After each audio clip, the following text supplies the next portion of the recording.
Matrix multiplication में हमारी बात हो गई थी, रो इनटू कॉलम वगैरह सब बता दिया था मैंने आपको। मैं आपको डायगोनल मल्टीप्लिकेशन सिखा गया था नहीं? आइए फटाफट, मैं आपको शायद बता के गया हूंगा। a इज इक्वल टू में D A I J diagonal of 1 -1 8 and b is equal to में डी ए आई जे, ठीक है, और किसी ने आपको दे दिया 2 3 1, ठीक है। अगले ने बोला फाइंड ए बी स्क्वायर। क्या ये क्वेश्चन हो गया हमारा? Easiest multiplication is diagonal matrix multiplication. Diagonal matrix का मल्टीप्लिकेशन दुनिया में सबसे आसान मल्टीप्लिकेशन और वो खुश करने वाला है। क्यों? क्योंकि मैं जो बता रहा हूं वो सुने आप। ये सबसे पहले ये जो डायगोनल लिखा है ए बी स्क्वायर का मतलब होगा, है ना, it is A B into B, ऐसा लिख दो। तो right now it is A into A की जगह पे मैं लिख रहा हूं, है ना, डायरेक्ट लिख दूं क्या? डायगोनल मल्टीप्लिकेशन का आंसर भी डायगोनल ही होगा, पहली बात। दूसरी बात, ये कैसे काम करेगा? ए बी बी, इसका मतलब 1 इंटू 1 इंटू 2 इंटू 2 कॉमा। दूसरे नंबर पे आएगा -1 इंटू 3 इंटू 3। तीसरे नंबर पे आएगा 8 इंटू 1 इंटू 1। लीजिए साहब आंसर आ गया। Diagonal 4 -9 and 8। क्या किया? Simple multiply. ऐसा कैसे हो गया सर?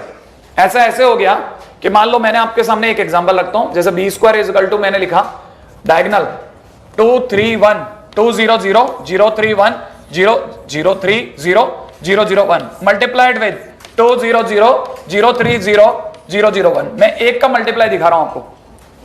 आप बताइए जिस दिन इसकी इससे मल्टीप्लाई होगी सिर्फ 2 का 4 आएगा प्लस 0 आएगा।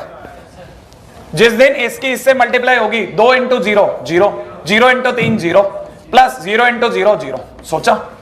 फिर जिस दिन इसकी इससे मल्टीप्लाई होगी 2 इंटू 0 0 0 इंटू 0 0 और 0 इंटू 1 0। क्या आपको दिख गया?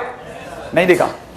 अब जरा इधर भी आ जाइए। It is 0 plus 0 plus 0, it is 0 plus 9 plus 0, it is 0 plus 0 plus 0। अभी भी नहीं समझ में आ रहा आपको? क्या आपको बात समझ में आ गई? वापिस डायगोनल ही मिल रहा है मेरे को और बाकी सभी जगह 0 आ रहा है। तो क्यों ये बेवकूफी करी जाए? डायरेक्ट मल्टीप्लाई क्यों नहीं सोची जाए? बात समझ में आ गई आपको? तो इसलिए डायगोनल के टाइम पे हम लोग डायरेक्ट फर्स्ट एलिमेंट जितनी जिसकी डिग्री उतना बार लिख लेते हैं।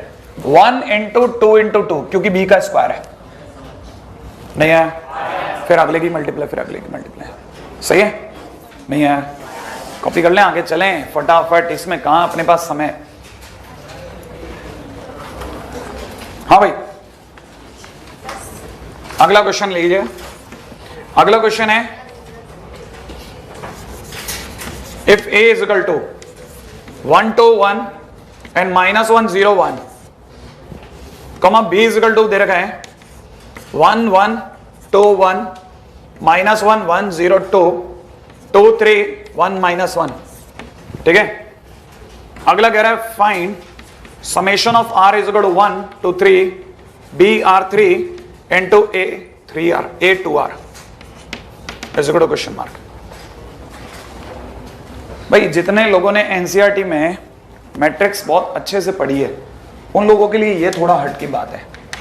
ये भी थोड़ी सी हटके बात थी। मतलब मल्टीप्लिकेशन के साथ साथ अब हमें ये भी पता होना चाहिए कंपटीशन चीजों को किन नजर से देखता है, कैसे मैं समय बचा सकता हूं। तो एक तो डायगोनल का क्वेश्चन थोड़ा आपके लिए अलग था, ये भी थोड़ा सा अलग हो सकता है क्योंकि कई लोग इसमें मल्टीप्लिकेशन ऐसी चीज है क्योंकि उन्होंने अपने टाइम में नहीं पढ़ी होती। फिलहाल अभी इस बात हूं, अगर कोई बालक इसमें थोड़ा भी दिमाग रखता है तो उसे पता है पहले आर की वैल्यू 1 जाएगी। आर की वैल्यू 1 जाती है, आप इसे क्या पढ़ेंगे? b 1 3 a 2 1। फिर समेशन की वजह से प्लस आएगा, हटा दूं, समेशन की वजह से प्लस आएगा, आर की वैल्यू 2 जाएगी, इट इज b 2 3 a 2 2। सोच लिया? अरे आपको नहीं, अगर आपको क्लिक कर रहा है तो आप आगे बोलोगे ना। आप तो हाँ कर बोलते हो। a 3 3 oh sorry b 3 3 a 2 3। अब जरा मेरे को वापस आने दो। राइट है? b 1 3 का मतलब b में जाइए, सही है, और पहली रो का तीसरा आदमी पकड़िए। पहली रो का तीसरा आदमी 2 है तो आपने 2 फिल कर दिया। a 2 1 का मतलब a में जाइए, दूसरी रो का पहला आदमी, दूसरी रो का पहला आदमी दैट इज -1 प्लस b 2 3 का मतलब सेकंड रो का थर्ड आदमी 0। बस फिर आगे बात ही नहीं करते हम। ठीक है? b 3 3 तीसरी रो का तीसरा आदमी 1 इंटू a 2 3 सेकंड रो का थर्ड आदमी 1 लिख लो। तो आंसर हो गया -1। इजी नहीं है? आ गया। अच्छा ना भाई, अब मेरा क्वेश्चन वापस इसी के अंदर दूसरा क्वेश्चन राइज होगा, है ना भाई। देखें आप में से कितने लोग ये क्लिक करेंगे जो मैं इसी के अंदर आपसे पूछूंगा। पहले आप ये लिखते चलना, है ना। कोई ऐसी भारी चीज नहीं दी है ना। हाँ भाई, अब मैं आपसे जिन लोगों ने ये फटाफट लिख लिया उन लोगों से एक और छोटा क्वेश्चन पूछता हूं। एक बात बताइए, ये चीजें अगर आगे पीछे भी होती तो क्या -1 के आगे होने से कोई फर्क पड़ता था? नहीं पड़ता था ना। इसका मतलब यह कि मैं जिस मोमेंट चाहता उस मोमेंट पे इसे A2R इंटू BR3 लिख सकता हूं, माने ये पॉसिबल है। आप ये बात समझ गए? पहली चीज तो हम लोग मैट्रिक्स मल्टीप्लिकेशन में इससे बहुत डरते हैं कि A.B और B.A करते टाइम पे कहीं लफड़ा ना हो जाए, लेकिन ये मैट्रिक्स मल्टीप्लिकेशन नहीं चल रहा, ये एलिमेंट मल्टीप्लिकेशन है, तो इसलिए यहां डर नहीं है फिलहाल। अब अगर आपको ये बात भी समझ में आ गई तो दूसरी बात देखिए, ये R और R मैच कर गया। इसे पोस्ट मल्टीप्लायर, इसे प्री मल्टीप्लायर कहते हैं। ये दोनों मैच करते ही मल्टीप्लिकेशन पॉसिबल हो गया और पूछने वाला आपसे AB23 पूछ सकता था। इसका मतलब अगले ने अगर AB23 पूछा होता तो ये और ये एक ही बात थी। समझ में आ गया आपको? अब अगर उसने AB23 पूछा होता तो एक साधारण दिमाग का आदमी, क्योंकि उसे आंसर तो लगाना है, वो AB बनाता पहले और फिर सेकंड रो का थर्ड आदमी पकड़ के लाता। तो क्वेश्चन के टाइम पे आप ये करके अपना टाइम बहुत बचा सकते हैं। ये बात आपके समझ में आ गई? ऐसा भी आप ध्यान में रखना, ठीक है। आगे चल रहा हूं, ठीक है। Next point,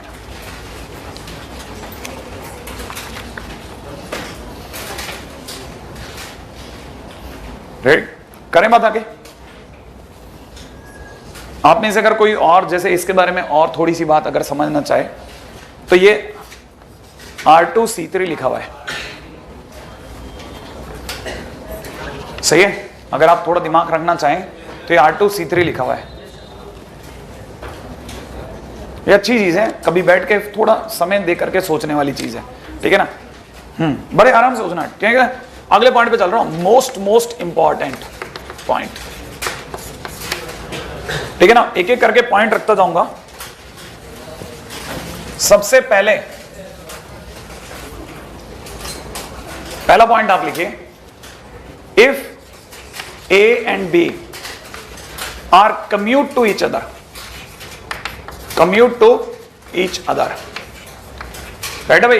if A and B are commute to each other, इस वर्ड को आप रट लीजिए, ये मैट्रिक्स के अंदर है ना बहुत ही काम का शब्द है। If A and B are commute to each other, then जब भी दोनों कम्यूट लिख दिए तब AB बराबर BA होगा।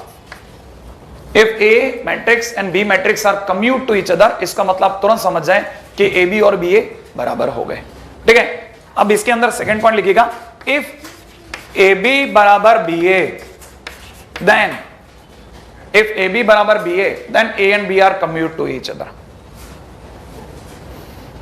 मेरी बात समझे?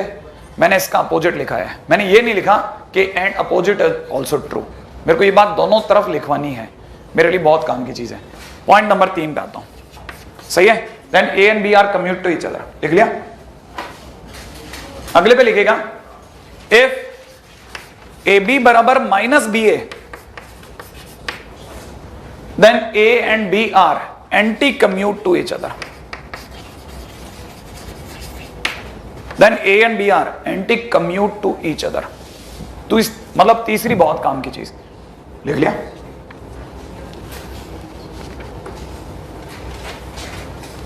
यहां तक हो गया, ठीक है ना भाई। हाँ भाई, इससे पहले कि मैं आगे जाऊं किसी और पॉइंट पे, पहले मैं आपके लिए एक क्वेश्चन बना रहा हूं, ठीक है। क्वेश्चन में लिखिएगा, find all possible second order matrix, find all possible second order matrix, ठीक है ना भाई। which are commute to A, this one. Find all possible second order matrix which are commute to this matrix. लिख लिया आपने, which are commute to this matrix, ठीक है भाई। जिनको ये पता है कि हमें किस तरह की मैट्रिक्स निकालनी है जो सेकंड ऑर्डर की हो, तो मैं अपनी तरह से मान लेता हूं, let B is equal to ABCD। मान लो मैंने मान लिया यही वो मैट्रिक्स है जो इसके साथ कम्यूट है, ठीक है ना। Let B is commute to A। अगर बाय द वे ये A के साथ कम्यूट है, इसका सीधा मतलब ये पकड़ा जाएगा कि AB बराबर BA सही है। और अगर AB बराबर BA सही है तो 1 1 0 1 मल्टीप्लाइड विद ABCD, राइट है भाई, it is equivalent to ABCD multiplied with 1 1 0 1 without wasting time. क्या ये बात सही है? अब आप तब तक अब ये सोचिए कि इसके बाद में हमारे पास में एक ही चीज बचती है, वो है मल्टीप्लिकेशन। क्या बात सही है? सही है। इसके बाद एक ही चीज बचती है जिसका नाम है मल्टीप्लिकेशन। कर दें? अगर अपन ने इसको मल्टीप्लाई कर डाला, राइट है, तो इसकी मल्टीप्लाई जिस दिन इससे हो गई it is A plus C, इसकी मल्टीप्लाई इससे हो गई that is B plus D, right है, इसकी मल्टीप्लाई इससे होते ही C, इसकी मल्टीप्लाई इससे होते ही D, इसकी मल्टीप्लाई इससे होते ही A प्लस B। सोच लिया? इसकी A, इसकी मल्टीप्लाई इससे होते ही A प्लस B, इसकी मल्टीप्लाई इससे होते ही C, और ये C प्लस D। क्या ये बात सही है? अब जरा दोबारा दिमाग लड़ाइएगा। तैयार है? अगर आप इसको देख रहे हैं तो दोनों मैट्रिक्स बराबर है। दोनों मैट्रिक्स आपस में तभी बराबर होगी जब हर एलिमेंट उसके खुद के एलिमेंट के इक्वल होगा। तो इसका मतलब ये कि मैं यहां पे कह सकता हूं A प्लस C बराबर A। ये सुनते ही बच्चे को दिमाग में आ गया C तो 0 हो गया, चलो एक काम डन। दूसरी बात, B प्लस D बराबर A plus D। Time waste नहीं करना, ये दोनों कटेंगे तो आपको यहां समझ में आ जाएगा A इक्वल टू कितना आ गया D। क्या आप ये भी पकड़ गए? ये B प्लस एक से B plus D is equal to A plus B। B से B कट गया, मैंने काटा गलत है, लिखा सही है। सही है, A बराबर D। सही है। अगले वाले पॉइंट पे आते हैं। C is equal to C है, अगले वाले में D इज इक्वल टू कितना C प्लस D, और D तो वैसे ही 0 है, C तो 0 है, तो D is equal to D possible है। सही है। इसका मतलब इसके लिए अलग से कुछ भी नहीं है।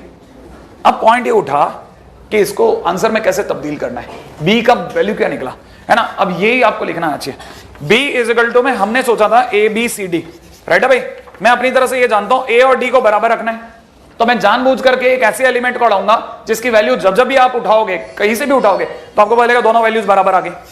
सही है। अब तीसरी बात पे आ जाओ। ऐसी क्या डी है? हाँ भाई अगले पे आइए। अगर देखा जाए तो ये B और C है, ठीक है। अगर देखा तो B की वैल्यू किसके बराबर, B के बारे में तो कुछ कमेंट ही नहीं है, तो B को मैं जानबूझ के बीटा मानूंगा, क्योंकि B तो शायद B से कट गया था, तो B के नाम पे तो कुछ भी चलेगा, क्योंकि जो भी आएगा वो कटता जाएगा। और C के नाम पे मैं 0 लूंगा। अब मैं आपको जो राय दूंगा वो सुनिएगा। मेरा ये लिखने के बाद में आंसर खत्म नहीं हुआ, मैं इसके बाजू में जो बांधूंगा उसकी वजह से अल्फा बीटा उठेंगे, और that is alpha beta belongs to R।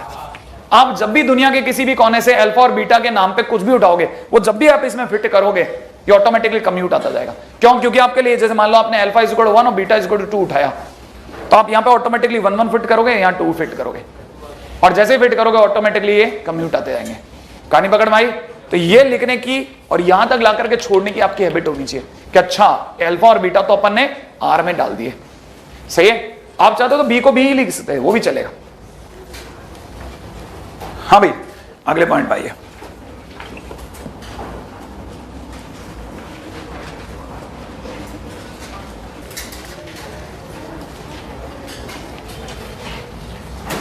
लेकिन अगले क्वेश्चन में आने से पहले हमने 3 पॉइंट लिखे हैं इंपॉर्टेंट पॉइंट्स में। चौथे पॉइंट पे आइए।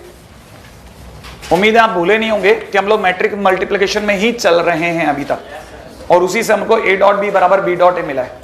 फटाफट पॉइंट नंबर 4 पे आइए।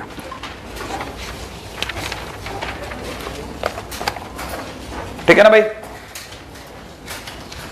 अगला पॉइंट है एसोसिएटिव प्रॉपर्टी, ठीक है ना। मैट्रिक्स मल्टीप्लिकेशन में एसोसिएटिव प्रॉपर्टी काम करती है। अब ये एसोसिएटिव प्रॉपर्टी नहीं है, एक अच्छे बच्चे के लिए बहुत काम की बातें हैं, जो वो कई बार एग्जामिनेशन हॉल में बैठ करके चक्कर खा जाता है ना कि मैं ये लिखूं या मैं नहीं लिखूं। अगर ABC लिखा है तो आप जहां चाहे वहां पे ब्रैकेट लगा सकते हैं, किन्हीं भी 2 पे, और ये ब्रैकेट शिफ्ट भी हो सकता है क्योंकि कहानी एसोसिएटिविटी की है, तो ABC भी लिखा जा सकता है। लेकिन आप गलती से ये चमत्कार मत कर देना कि आपने AC पे ब्रैकेट लगा के B को बाहर बैठा दिया। Order can not be changed. क्या ये बात समझ में आ गई? Order can not be changed. सही है भाई। ये तो हुआ ऐसा। Point number 5, distributive property. Distributive property, A multiplied with B plus C. मेरे टाइम में मैं बहुत सोचा करता था ये क्या फर्जी फर्जी बातें करते हैं, ये नहीं भी बताते तो भी मैं जानता था ये सब। सही है ना? मेरे टाइम में बैठ के मैं ये सोचा करता था कि यार ये सब मैं जानता हूं, जैसे इसको ये लिख दिया, इसको मैं आगे ये लिखता हूं ए बी प्लस ए सी, ये कोई छोटा बच्चा भी बता दे, क्यों मेरा पेज खराब कर रहे हैं? नहीं, ऐसा नहीं है। फिर मेरे को बाद में समझ में आया, तब जब मैंने मैट्रिक्स अलजेब्रा की बुक पढ़ी तब मुझे समझ में आया, अच्छा इसका खुद का अपना अलजेब्रा है, इसका खुद का अपना अलजेब्रा है।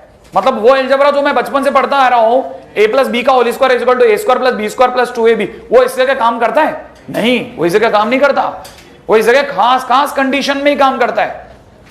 तब मुझे समझ में, अच्छा फिर तो हर बात इनको कम से कम एक बेसिक में तो बतानी जरूरी है कि भाई इतनी 5-6 बातें हैं जो आप जरूर ध्यान रखना कि ये तो पिछले अलजेब्रा जैसी है। इन्होंने प्रॉपर्टीज के नाम दिए और हम जैसे लोग बोर होते रहे कि यार कम्यूटेटिव एसोसिएटिव ये क्या बताने की बातें। ठीक है ना? पॉइंट नंबर 6 पे आता हूं, क्या ये बात यहां तक पकड़ में आ रही है? नेक्स्ट पॉइंट, अगला एक और अच्छी बात जो बहुत काम की है और ये एग्जामिनेशन में ही याद आती है बच्चे को, पता नहीं क्यों, क्या कि अगर ए बी बराबर बी सी मिल जाए तो उड़ा दूं क्या? उड़ा दे, लेकिन उड़ाने के बाद ए बराबर सी गलती से मत बोल। बात समझ में आई? हाँ, ये नहीं होगा। ऐसा नहीं है कि ए बी बराबर ए सी है तो इसका मतलब ए बराबर सी है। कोई और दो मैट्रिक्स का मल्टीप्लिकेशन बची हुई किन्हीं और दो मैट्रिक्स के मल्टीप्लिकेशन के इक्वल आ सकता है, क्योंकि ये मल्टीप्लिकेशन है। ए ने किसी बी नाम की मैट्रिक्स से मल्टीप्लाई करा और बाई चांस उतना ही आंसर लिए जितनी बी ने सी से मल्टीप्लाई करके लाया। इसका मतलब ये नहीं कि ए और सी सेम थे। There may be some other matrix into the world which can be multiplied and giving the same product. ये बात आपके समझ में आई? ऐसा पॉसिबल है। इसका मतलब ये नहीं कि आप ये कह दो कि ये तो होगा ही होगा। अरे कैसे हो जाएगा? अच्छा, इसमें सब लूप होल कहां है, मतलब प्रॉब्लम कहां है? अरे इसमें लूप होल लिया है भाई, इसको अगर तू इसको लेके ना तो तेरे को थोड़ी देर बाद समझ में आएगा कि ये लिखा हुआ है। अच्छा, ऐसे भी कई लोग मिलेंगे। ये फिर सर बी कॉमन ले लेते हैं। क्या आप ये जानते हैं कि ए बी और बी सी ये कॉमन नहीं आ सकता? क्यों नहीं आ सकता? ये पोस्ट मल्टीप्लाइड है, ये प्री मल्टीप्लाइड है। आई बात समझ में? और अगर मान लो ये भी हो गया, मान लो आपकी किस्मत तेज रही कि चलो सर ये तो होता ही है, मैं आपको बाई चांस दिखा दूंगा, ठीक है, तो मैं आपको कहूंगा फिर भी पूरी बात नहीं बोली थी इसलिए मना करा, क्योंकि फिर तो पूरी बात होती ये और ये नहीं आया। जैसे डॉट प्रोडक्ट के दौरान आपको बताया जाता है कि A vector dot B vector अगर 0 आ गया तो A is perpendicular to B is a wrong statement. दो का डॉट प्रोडक्ट 0 होने का मतलब ये कतई नहीं है कि वो परपेंडिकुलर ही थे, कोई एक 0 भी हो सकता है। हाँ, तो पूरी बात नहीं है ना। तो एनीवे, काम की बात पे आ जाऊं, सही है। पॉइंट नंबर 7 बताता हूं। If A B is equal to 0 then again it does not imply that any one of them equal to 0। ये कहां है? कहीं नहीं लिखा हुआ। उल्टा जरूर हो सकता है कि कोई एक 0 तो प्रोडक्ट 0 आ जाएगा। अरे कोई एक 0 है तो आप किसी डिटरमिनेंट, कोई एक नल मैट्रिक्स है तो दूसरे के साथ। मेरे पास एक एग्जांपल भी है, ठीक है ना। इसको प्रूव करने के लिए हम लोगों से एक एग्जांपल पूछा गया था, तो एग्जांपल भी बड़ा है। 1 1 2 2 मल्टीप्लाइड विद बी दे रखा है 1 -1 और -1 1। आप जब भी ए बी करेंगे आपको पता चल जाएगा A B is equal to 0 आ जाएगा। जैसे आप में से कई लोग तो आलस करेंगे, लेकिन हम में से कुछ बहादुर लोग साथ दे करके खत्म करेंगे, ठीक है। 1 -1 देख लिया आपने, और इसकी मल्टीप्लाई इससे रखते हैं -1 + 1, इसकी मल्टीप्लाई इससे करते 2 - 2, इसकी मल्टीप्लाई इससे करते -2 + 2, देखो 0 आ गया। लेकिन इनमें से कोई भी 0 नहीं था। कहानी पकड़ में आ गई? इसका मतलब ए बी इक्वल टू 0 होने का ये कतई मतलब नहीं निकाला जाए कि कोई एक 0 था। सही है, आगे चलते चलिए। ये छोटी छोटी बातें ऐड ऑन हो रही है। पॉइंट नंबर 8 पे आ रहे हैं, बैठे भाई। पॉइंट नंबर 8 फटाफट से लिखिएगा, आगे लिखिएगा। If any one of A and B is null matrix, if any one of A and B is null matrix, if any one of A and B is null matrix, सही है, then it is necessary implied, then it is necessary implying that necessary implying implies की जगह implying, ठीक है, then it is necessary implying that AB equal to 0. उल्टा तो सही है ना, कोई एक जीरो है तो फिर मल्टीप्लाई करके कैसे बचा लोगे जीरो को, सही है ना, ये वाला पॉइंट हो गया. अगले पॉइंट पे लिखेगा, रेडी, आगे लिखेगा point number 9 and it is most important में मोस्ट इंपॉर्टेंट माने मोस्ट इंपॉर्टेंट का स्क्वायर, ठीक है ना, आईआईटी और मेंस के लिहाज से वापस महत्वपूर्ण, सही है ना, महा महत्वपूर्ण, ठीक है. अगले पॉइंट में लिखेगा फटाफट से, if A and B are non singular matrix, non singular नहीं, non null matrix, if A and B are non null matrix such that AB equal to 0, such that AB equal to 0, non-null matrix such that AB equal to 0, then both must be singular, then both must be singular. ये word मैंने थोड़ा समय से पहले use कर लिया क्योंकि इसकी यही सबसे ताकत है. Then both must be singular, singular होते ही singular के आगे लिख देना implies A equal to 0 and B equal to 0. Right है, then A equal to 0 and B equal to 0, सही है. अब मैं आपको इसका मतलब समझाता हूं. अगर आपको जैसे अगर बाय द वे इसी की बात कर लेते हैं, बात खत्म करते हैं इसको. अपन ने देखा A डॉट B कितना आ गया 0, A डॉट B अगर 0 आ गया है और दोनों को देख रहे हैं, दोनों में कहीं 0 नहीं भरा गया है, तो जिस दिन आप इसका डिटरमिनेंट बनाएंगे 0 आएगा. देख लो, आप देख लिया, जिस दिन आप इसका डिटरमिनेंट बनाएंगे 0 आएगा. देखो इसका डिटरमिनेंट बनाओ, कहानी पकड़ में आ गई.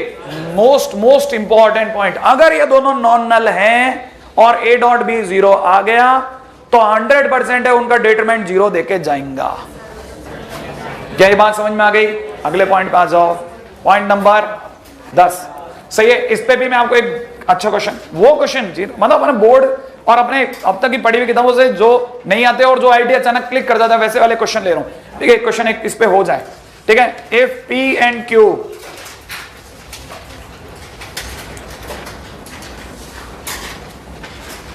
are not null matrix, are not null matrix such that, are not null matrix such that P cube is equal to Q cube and P square Q is equal to Q square P, comma P is not equal to Q, find determinant P square plus Q square, question mark.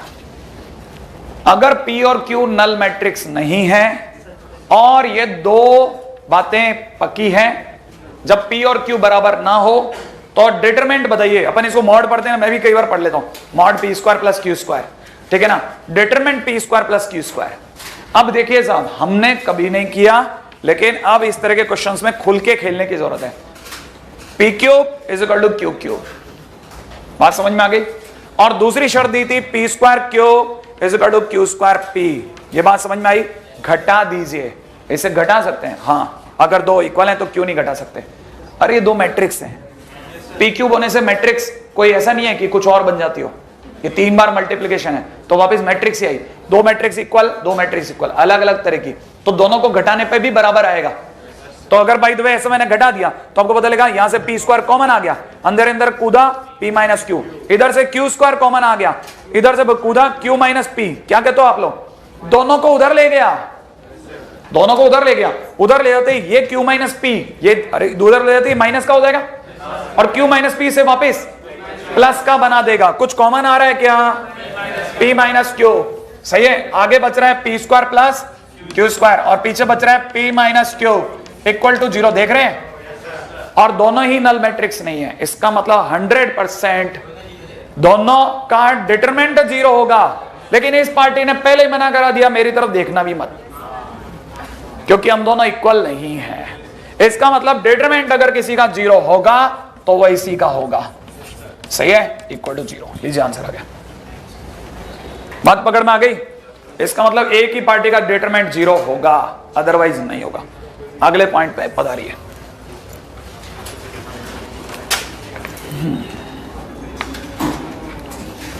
हाँ भाई, point number 10, if A is A square matrix. मैंने लोगों से पूछा, मैंने कहा यार कैसे हो सकता है खत्म, कितने काम की चीजें है ना, ये हो ही नहीं सकता, आप इसको कितना तेज निपटाओ, कहां खत्म करोगे, क्यों क्या चीज ऐसी जो काम की नहीं है? कम्यूट काम का नहीं, एंटी कम्यूट काम का नहीं, एंटी कम्यूट के बाद में अभी ये जो अपन ने किया A B is equal to B A के बाद, क्या ये एसोसिएटिव प्रॉपर्टी काम की नहीं? मान लो चलो आपने ये हटा दिया, चलेगा, डिस्ट्रीब्यूटेड हटा दिया, लेकिन ये फिर काम का, क्योंकि हजारों बार ऐसी सिचुएशन आती है तो हम बी से बी उड़ा देते हैं, सही है, और उड़ा करके बराबर भी करते हैं अपन, अच्छा बराबर अच्छा लग रहा है। ए डॉट बी बराबर 0 को हम समझते हैं या तो ए 0 था या बी 0 था, आज समझे कि नहीं ए डॉट बी 0 मैट्रिक्स में हो सकता है बिना 0 हुए भी, लेकिन अगर 0 है तो उल्टा बात सही है। एनीवे, तो अपन इस पे आते हैं, पॉइंट नंबर 10 पे लिखेगा फटाफट से, अगर if A is A square matrix, लिख लिया, if A is A square matrix then a to the power m into a to the power n is equal to a to the power m plus n, सही है। if a is a square matrix then this, कोई मेरे को बताएगा कि इससे मैंने क्या समझाने की कोशिश करी? मैंने ये समझाने की कोशिश करी कि अगर ए स्क्वायर मैट्रिक्स है तो इंडेक्स लॉ काम कर जाता है, लॉज ऑफ इंडाइसेस, याद आया?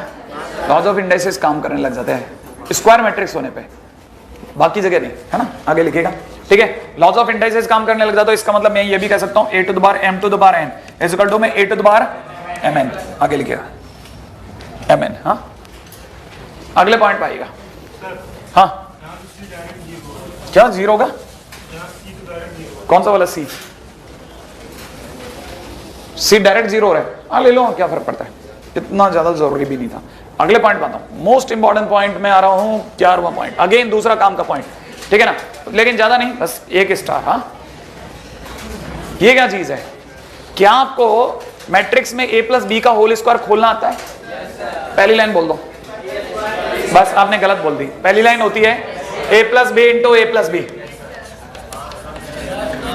नहीं आया, a plus B into A plus B, हाँ अब उसके बाद आपने दूसरी लाइन सही बोली है, A square plus A B plus B A plus B square, ये दूसरी काम की चीज, हम लोग नहीं तो 2a भी बोल देते हैं, सही है। हाँ, अब इसके बाद काम की चीज क्यों है, इसके बाद फिर से यही चीज आगे भी चल रही है और फिर काम की है, ठीक है ना। अब यहां आपको समझना है, if A comma B commute, अगर ए बी कम्यूट है तो इसका मतलब ए बी और बी ए इक्वल है, इसका मतलब ए बी बी ए की जगह ए बी लिखता हूं, तो right now it is A square plus 2ab plus B square, तो ये तभी काम करेगा जब कम्यूट हो। और अगर if A comma B anti commute, अगर ये एंटी कम्यूट हो गए तो कट जाएंगे, तो ए स्क्वायर प्लस बी स्क्वायर, अच्छा ए प्लस बी का होल स्क्वायर इसके बराबर भी होता है, हाँ पॉसिबिलिटीज हैं, सही है। अब है ना, इस सारी कहानी के बीच का है ना, अगेन बहुत काम का पॉइंट, बिना नंबर का पॉइंट दे रहा हूं, ठीक है ना। If A B equal to B A, if A B equal to B A, then all rules of algebra works। Commute होने का मतलब है कि आप बहुत ही सही क्वेश्चन के साथ खड़े हैं, सारे अलजेब्रा के रूल काम करने लग जाते हैं, सारे अलजेब्रा के रूल काम करने लग जाते हैं। जैसे यहां करे, कम्यूट होते ही आपने a प्लस बी का होल स्क्वायर, अगर a square plus 2ab plus B square बोल दिया तो सही बोल रहे थे आप, लेकिन ये बात सिर्फ संभव कब है, जब कम्यूट हो, सही है। ये काम की बात, अब जरा इसी के आगे काम की बात, रेडी, पॉइंट अच्छे पॉइंट पे आ रहे हैं, ठीक है। नेक्स्ट क्वेश्चन ले रहा हूं, नेक्स्ट पॉइंट ले रहा हूं, सॉरी, ठीक है। पॉइंट नंबर 12, अगर ए बी बराबर बी ए है, बड़े ध्यान से सुनना, अगर ए बी बराबर बी ए है तो ही आप ए स्क्वायर माइनस, ठीक है, बराबर ए minus B into A plus B बोल सकते हैं। अगर ए बी बराबर बी ए है तो ही आप ए स्क्वायर माइनस बी स्क्वायर बराबर ए माइनस बी इंटू में ए प्लस बी बोल सकते हैं, वरना बोलना मना है, अदरवाइज आप नहीं बोल सकते ये बात। पॉइंट नंबर 13, अगर ए बी बराबर बी ए है तो ही ठीक है, ए की पावर एन और बी की पावर एन को, बहुत काम की चीज है, ए बी की होल पावर एन बोल सकते हैं। बात समझ में आई आपको? ये जो 160 डिग्री कॉमन लेना है ये तभी पॉसिबल है जब ये कम्यूट हो। माने ये अलजेब्रा के रूल हैं सारे, ये टाइटल काम कर रहा है कम्यूट होने वाला। लेकिन मैं आपको यहां पे एक काम की बात और बताता हूं, देखो अपनी पावर एन से ज्यादा पंगे नहीं पड़ेंगे, लेकिन ये बात पक्की मान लें कि आपका स्क्वायर तक तो सामना आमना खूब हो सकता है। अगर स्क्वायर तक आमना सामना हो गया तो आप 100% कम्यूट होने पर है ना, आप मान ले ये सारी बातें कम्यूट होने पे चल रही हैं, कम्यूट होने पर आप स्क्वायर से खोल लेना, सही है। स्क्वायर मैट्रिक्स होने पे भी खोल सकते हैं, जब आपको ये बोल दे कि एक्स और वाई आर स्क्वायर मैट्रिक्स तो डायरेक्ट खुल जाएगा। एनीवे कम्यूट होने पे बात चल, लेकिन ये लिखने के साथ साथ ये लिखना कभी मत भूलना एक्स एक्स वाई वाई। आपको समझ में आया क्या लिखा मैंने? नहीं आया, आना ही नहीं चाहिए, मैं कह रहा हूं नहीं आएगा। कैसे आया बताओ? आपको एक्स स्क्वायर को 2 बार एक्स एक्स लिखना है, वाई स्क्वायर को 2 बार वाई वाई लिखना है, यहां तक आपको आना चाहिए था। फिर मैं आपको याद दिलाता हूं, ब्रैकेट मेरी मर्जी है, इनको पहनाऊं इनको पहनाऊं इनको पहनाऊं, याद आया? वो एसोसिएटिविटी करा था ना, मर्जी है जिसको 2 ब्रैकेट पहना सकता हूं। ये काम की चीजें ध्यान रखना, ये प्रैक्टिस में रखें आपके। क्वेश्चन नंबर 13 के बाद, पॉइंट नंबर 13 के बाद 14 का था, 14 सही है। 14 नंबर पॉइंट कहता है कि अगर ए और बी कम्यूट हैं तो a प्लस बी की पावर n में, मैं आपको ये इतना दूर तक पढ़ा करके नुकसान तो नहीं कर रहा कहीं आपका, ठीक है ना? नहीं तो आप करने वाले हो मेरा, ये हो सकता है अगर आप इतना बहुत पढ़ाओ सर मैं आपको नुकसान कर दूंगा सर, ठीक है। a प्लस बी की पावर n इजिकल टू में nc0 a की power n plus nc1 a की power n-1 b plus nc2 a की पावर n-2 b स्क्वायर, सही है। एंड डैश, आप जानते हैं मैंने क्या कर दिया, क्या यूज कर लिया?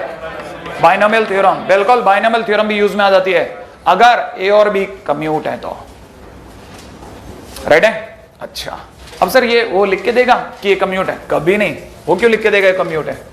वो तो आप ही को चेक करना है, मतलब ये भी हमारे सर पे। हाँ, जैसे क्वेश्चन में आते हैं, क्वेश्चन में दिया है i प्लस ए की पावर 10 इजिकल टू में एक्स ए प्लस वाई आई।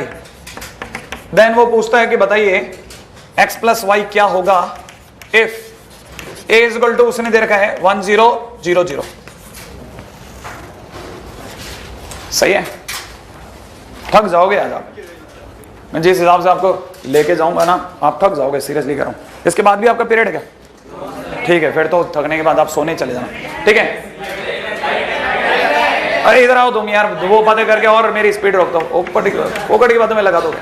हाँ भाई, इसको समझो, ये देख लिया आपने। आपको ये जान करके अच्छा लगेगा कि आप आई और ए के साथ खड़े हो, है ना? आपको ये पता होना चाहिए कि एन आई कमा ए, ठीक है। आई कमा ए के लिए मैं आपको याद दिलाता हूं, ए आई इज इक्वल टू आई ए होता है और दोनों बराबर ए होता है। अच्छा, आपको नहीं पता था ये? तो मैंने ये नहीं लिखा ना, देखो, है ना?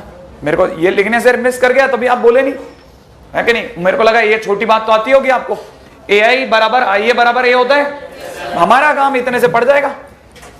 इसका ए आई बराबर ए आई होना कम्यूट होना बता रहा है, माने ए और I are commute to each other, A comma I commute. ऐसे देगा वो छुपा करके, बोला थोड़ी ना उसने, वो तो आपको स्ट्राइक करा तो करा, नहीं करा तो खत्म, ठीक है। अच्छा, मान लो आपको स्ट्राइक करके चलो कम्यूट है सर, फिर तो बीटी लगा दूं क्या? लगाओ। अगर मैंने बीटी लगाया तो 10c0 i to the power 10 plus 10c1 i to the power 9 a plus में कितना 10c2 i टू द पावर 8 a square and so on. कब तक? लास्ट हो जाएगा 10c10 into a to the power 10, सही है भाई? तब तक थोड़ा सा काम है ना इस कॉर्नर में करते हैं अपन, सही है। तब तक मैं आपको इधर लेके चलता हूं। आपको ये पता होना चाहिए, मैं अगर आपसे ए स्क्वायर पूछूं तो ए स्क्वायर का मतलब होता है 1 0 0 0 1 0 0 0, यही होगा। आइए मल्टीप्लाई करते हैं, है ना? हम में से कुछ बहादुर लोग, इसकी इससे 1, इसके इससे 0, 0 की इससे 0 के 0 0 से क्या वापिस ए मिल गया? माने ए स्क्वायर बराबर ए है। अगर ए स्क्वायर बराबर ए है तो आंख बंद कर लो, फिर तो ए क्यूब भी ए होगा, फिर ए की पावर 10 भी ए होगा। तो आपको पता चल गया कि पहली पार्टी को छोड़ करके, पहली पार्टी भी कम नहीं है वैसे, ये 10c0 बैठा हुआ आई की पावर 10 दिख रहा है, लेकिन आपको पता है आई की पावर 10 आई होता है, आई की पावर 10 भी आई होता है। अच्छा, 10c1 इंटू में आई ए लिखा है, फिर ये 10c2 आई ए लिखा है, सोचो आप, नहीं आया? और ऐसे बढ़ते बढ़ते लास्ट में 10C10 आइए, सॉरी ए लिखा है। अब पूरी कहानी में जहां जहां आइए वहां ए, तो इतनी दूर तक, सिर्फ इतनी दूर तक, पहले को छोड़ दो बस, पहले को छोड़ के मैं ए कॉमन ले सकता हूं। अरे आइए तो ए है ना, आइए तो ए है ना, आप थक गए हो। अच्छा तो यहां पे हो जाएगा कितना 10C1 प्लस में कितना 10C2 से बढ़ते बढ़ते 10C10। आपको नहीं पता, इसे 10C0 दे दो और 10C0 घटा लो। क्या आप ये जानते हैं कि 10C0 से लेकर यहां तक का सम 2 टू द पावर, तो ये हो जाएगा a इंटू कितना 2 टू द पावर 10 माइनस 1। ये माइनस 1 कौन है, ये वाला, और आगे आगे की तरफ बैठा हुआ है i। श्योर, ये आपका इसका एक्सपेंशन आ गया। लेकिन सरकार कहती है कि इसका expansion x a plus y i है। कोई बताएगा x कितना, 2 की पावर 10 माइनस 1। कंपेरिजन नहीं होता ना आपसे। अच्छा y बोलो 1, सही है। x plus y 2 to the power 10 नहीं है, आ जाओ कॉपी कर दे।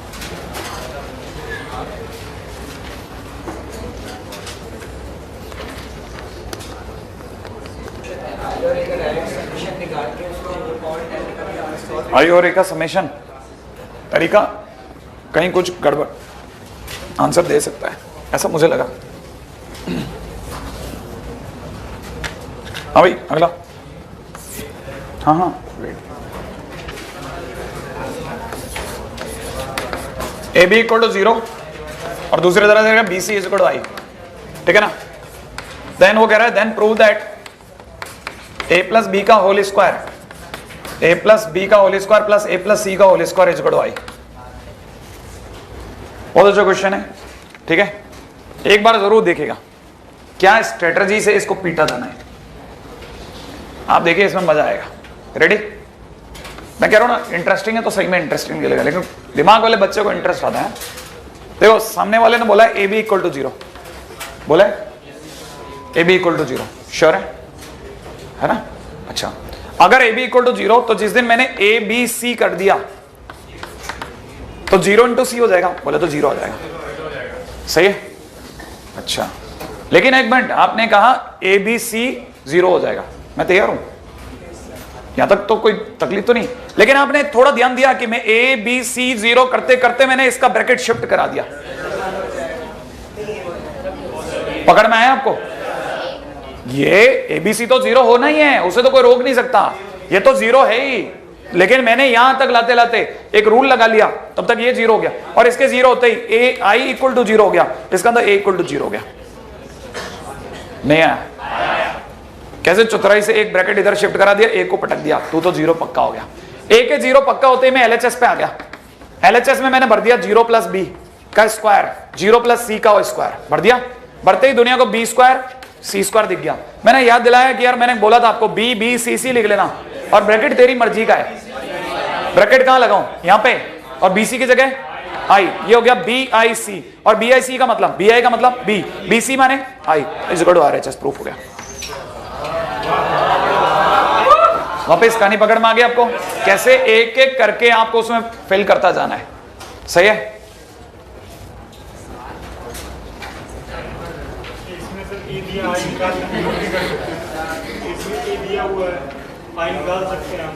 आई तो दे रखा है ना, आई तो पता ही है सबको, वो उसने करा है ना आगे, विभो ने ट्राई करके देखो, वही सेम मेथड लगाया जो तुम सोच रहे हो, वो सोच के करके आ चुका, वो दिमाग लगा रहा है उस पर। अगले क्वेश्चन में बता रहा हूं, हाँ हाँ तब देखो जैसे चिरकुट वाले क्वेश्चन कर लेते हैं ना, जैसे स्क्वायर रूट निकालना किसी का क्वेश्चन है, find square root of the form 0a b0 of matrix -2 0 0 -2। Square root भी निकालना है और इस फॉर्म में निकालना है, इसका निकालना है। माने आप मैट्रिक्स का स्क्वायर रूट सोच रहे हैं आज, आप में से कई सोच रहे होंगे मैट्रिक्स का स्क्वायर रूट माने अंडर रूट लगा लो, क्वेश्चन खत्म। लेकिन स्क्वायर रूट चाहिए तो आप ये समझ में आ जाना चाहिए इस रूप का आना चाहिए। इसका मतलब समझो, आप में से मैं जो पहली लाइन बोलूंगा आप में से कई लोगों को समझ में आएगी, अच्छी लगेगी कि अच्छा ये जो भी स्क्वायर रूट है वो इसके रूप में है। हाँ, स्क्वायर रूट इसके रूप में आना चाहिए। अगर इसके रूप में आना चाहिए तो इसका मतलब ये कि 0a b0 multiplied with 0a b0 is equal to में -2 0 0 -2 आना चाहिए। क्या आप ये बात पकड़ गए? बस अब आप मल्टीप्लाई करके कंपेयर कर लो, कहानी पकड़ में आ गई।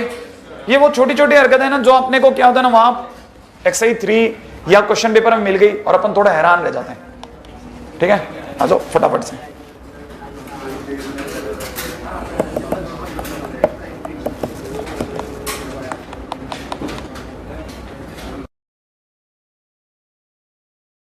आ जाओ वापिस क्वेश्चन के अंदर, देखिएगा किसका टाइम हो गया, लिखो आपको। अरे किसी का नहीं, चाय का लिखिएगा फटाफट से। डिटरमिनेंट ऑफ ए, फटाफट डिटरमिनेंट ए। हाँ, ये 2-3 चिल्लाएंगे, आप चिंता मत करना, आप तो लिखते रहो। ठीक है,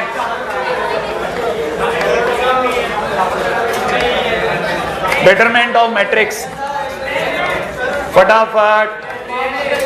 मैंने कहा 2-3 जने बोलते रहेंगे, आप टेंशन मत लेना, मैं संभाल लूंगा थोड़ी देर बाद। ठीक है, determinant of A, determinant of matrix लिख लिया, फटाफट लिखिएगा। देखिए साहब, एक्चुअल में मैंने आपको जैसे जब चैप्टर की स्टार्टिंग करी थी तो समझाया भी था, मैंने बोला भी था, मैंने कहा था कि मैं डिटरमिनेंट एंड मैट्रिक्स कभी नहीं पढ़ाता, मैं मैट्रिक्स एंड डिटरमिनेंट पढ़ाता हूं। और यही सीक्वेंस बेसिकली सारी बुक्स का भी यही है। मैट्रिक्स हमेशा पहले होती है, अपनी शीट में भी देखिए, मैट्रिक्स पहले डिटरमिनेंट बाद में, क्योंकि डिटरमिनेंट आया ही मैट्रिक्स से है। एक्चुअल में डिटरमिनेंट सबका नहीं होता, सिर्फ स्क्वायर मैट्रिक्स का डिटरमिनेंट होता है। और ये भी हमने सिर्फ वैल्यूज निकालने के लिए बनाया था, ताकि हम मैट्रिक्स की वैल्यूज निकाल सकें और उनके और कुछ आगे आने वाले जो प्रॉपर्टीज हैं उनके बारे में पढ़ सकें, है ना। तो एनीवे फटाफट लिख लें, लिखिएगा with every square matrix, with every square matrix A, with every square matrix A there exist, with every square matrix A there exists a determinant associated, a determinant associated,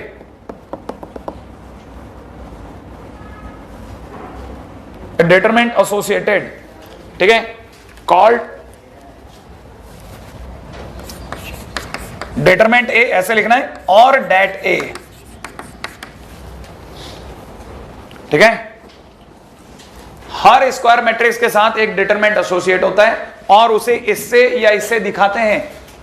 ठीक है, दोनों ही डिटरमिनेंट है, पढ़ते इसे जैसे अपने मुंह से निकल सकता है, मॉडल निकल सकता है, लेकिन इनडायरेक्ट वे में डिटरमिनेंट है।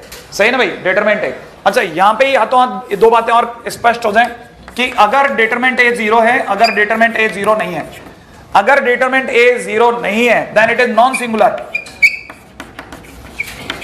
सही भाई, अगर डिटरमिनेंट ए 0 है तो इट इज सिंगुलर। आपको ये याद आ जाना चाहिए, सिंगुलर और नॉन सिंगुलर की जरूरत हमारे को ए इनवर्स के टाइम पड़ेगी। जिसका डिटरमिनेंट ए 0 नहीं होता उसका ए इनवर्स एग्जिस्ट करता है, लिख लिया। और इसी प्रकार यहां लिख जाएगा A inverse does not exist. सही है, फटाफट आइएगा। अब इसके बाद में ये फर्स्ट पॉइंट हो गया, सेकंड पॉइंट में आइएगा। सेकंड पॉइंट कहता है कि अगर कभी भी किसी मैट्रिक्स के डिटरमिनेंट के साथ कोई कांस्टेंट मल्टीप्लाइड है तो कांस्टेंट जब भी बाहर आएगा, कांस्टेंट जब भी बाहर आएगा वो उसकी डिग्री ले लेगा, डिग्री माने ऑर्डर ले लेगा। समझ में आया? ये इसका ऑर्डर है, ऑर्डर ऑफ ए। जैसे मान लीजिए कि अगर ए मैट्रिक्स 3 ऑर्डर की थी तो जब भी कांस्टेंट डिटरमिनेंट से बाहर आएगा तो है ना, जितना भी होगा उसका क्यूब बना देगा, कांस्टेंट का क्यूब बाहर आएगा। बात समझ में आ गई? ये बहुत काम की प्रॉपर्टी है और सीधा क्वेश्चंस में रिलेट होती है। पॉइंट नंबर 3 पे आते हैं। उसी प्रकार से दो डिटरमिनेंट का, दो मैट्रिक्स के मल्टीप्लिकेशन का डिटरमिनेंट अलग अलग घरों में जाता है। डिटरमिनेंट है, डिटरमिनेंट भी। पॉइंट नंबर 4, ठीक है भाई। Point number 4 is again very important. ये कई बार ऐसा होता है, सामने वाला हमसे एक मैट्रिक्स देगा और कहेगा इसके स्क्वायर का डिटरमिनेंट बता। तो जब भी आपसे वो स्क्वायर का डिटरमिनेंट बताए तो ऐसा नहीं कि आप स्क्वायर माने उनका मल्टीप्लिकेशन करें और फिर डिटरमिनेंट बनाएं। इससे बढ़िया आप डिटरमिनेंट निकाल के उसका स्क्वायर कर दें। यही चीज किसी भी डिग्री नेचुरल नंबर के लिए काम कर जाएगी। आप डिटरमिनेंट पहले लें, ठीक है ना भाई। जिनके पास ये बन गया हो फटाफट से 2-3 छोटी छोटी चीजों का जवाब दे दें। जैसे मैंने आपके सामने ए लिखा, अल्फा 2 अल्फा, आपका पहला काम है and determinant A cube is equal to 125, ठीक है ना। फाइंड अल्फा 125, फाइंड अल्फा, बताइए अल्फा कितना होगा।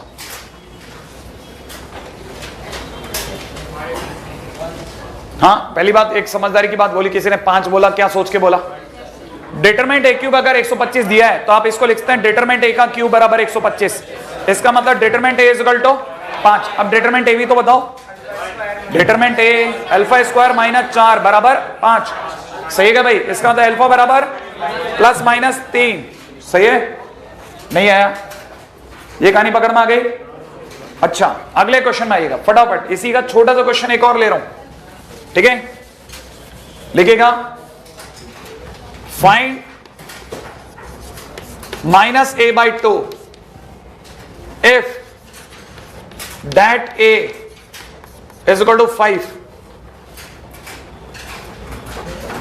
if determinant a is equal to 5 and a is matrix of order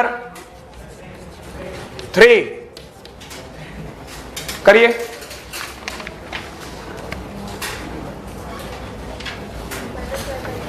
कितना? माइनस का 5/8, सही है। अरे मैंने प्रॉपर्टीज पे क्वेश्चन दिया, बाहर से नहीं लिया, आप प्लीज इसको मजाक में नहीं लेना, चीजें खराब नहीं करनी है अपने को। ऐसा नहीं हो कि अपने आखिरी 5 मिनट में ही खराब करके जाएं। जब इतना सिंसियरली पढ़ा तो आगे भी 2 मिनट और सही। इसमें ऐसा कोई न तो अपन भूखे मर रहे हैं, न अपने को जल्दी है किसी तरह की, ठीक है। हाँ, वो 2-4 को छोड़ के मर सकते हैं, 2-4 भूखे, आप इधर दिमाग लड़ाओ, ठीक है, ठीक है। इसमें दिमाग लड़ाओ। अरे यार क्यों फुकड़ के अंदर आप पता है कमेंट करके उल्टा है ना, चल करके मुसीबत है। फिर आप एक के बाद एक लड़ी चालू कर देता हूं। Determinant A is equal to 5, इसका मतलब समझते हैं, ये 5 हो गया। दूसरी बात, ए कितने ऑर्डर की है? 3, तो ये कांस्टेंट है भाई। ये कांस्टेंट जिस दिन भी बाहर आएगा माइनस का a by 2 बाहर आकर के माइनस 1/2 का होल क्यूब बनाएगा और डिटरमिनेंट ए फंस गया। अब देखिए ये अपने आप में हो गया माइनस 1/8 और डिटरमिनेंट ए की वैल्यू 5, तो आंसर विल बी माइनस 5/8। इसमें टाइम क्यों लगा रहे हैं आप? मैंने कहा ना चीज खराब क्यों कर रहे हैं भाई। एक चीज अपनी इतनी दूर तक सही निकल गई है, सही है। इसके बाद में अगर कुछ ठीक है, बाकी चीजें क्योंकि फिर मैं कैरेक्टरिस्टिक के क्वेश्चन पे आ जाऊंगा, वो फिर आपके लिए वाकई में 10 मिनट 15 मिनट और खा जाएगा।